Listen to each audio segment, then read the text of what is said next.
మాజీ CM YS Jaganmohan రెడ్డిపై మరోసారి అబద్ధాలను ప్రచారం చేస్తున్నారని, ప్రజలు ఆయన మాయమాటలు నమ్మి మోసపోవద్దని రాష్ట్ర పౌర సరఫరాల శాఖ మంత్రి నాదెండ్ల మనోహర్ హితవు పలికారు. వైసీపీ పాలనలో రైతులను నిలువునా ముంచి దళారుల వ్యవస్థను ప్రోత్సహించిన చరిత్ర జగన్దని, ఇప్పుడు రైతులపై ముసలి కన్నీరు కారుస్తున్నారని ఆయన తీవ్రంగా విమర్శించారు. పత్రికా సమావేశంలో రాష్ట్రంలో ధాన్యం కొనుగోలు గురించి ఏ విధంగా ఒక విపత్తు వచ్చినప్పుడు ప్రభుత్వం స్పందించే విధానం గురించి చాలా సులభంగా మాట్లాడారు. నేను ఛాలెంజ్ చేస్తున్నా జగన్మోహన్ రెడ్డి గారు, ఇదే రోజు 2023లో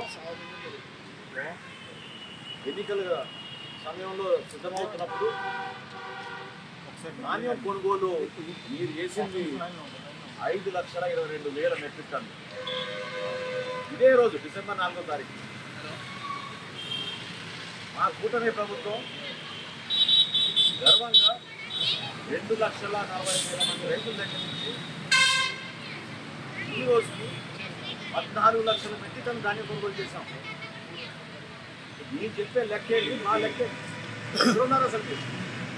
పరిపాలన శాత కాక ఈ అసమర్థతతో రైతుల్ని నట్టేట ముంచేసి రైతుల దగ్గర ధాన్యం కొనుగోలు చేయకుండా ప్రభుత్వం ఉన్న వ్యవస్థను మీరు ఉపయోగించుకున్నారు.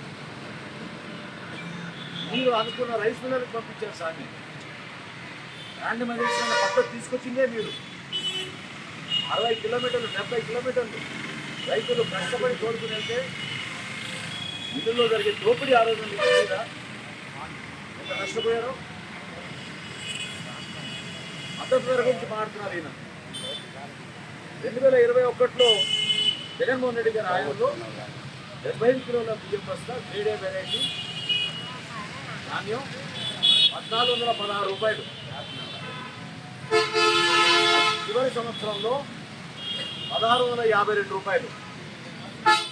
ఈ రోజున 1,792 రూపాయలు ఇస్తున్నాం మనం 75 కిలో బస్తాకి ధాన్యం కొనుగోలు చేసినప్పుడు.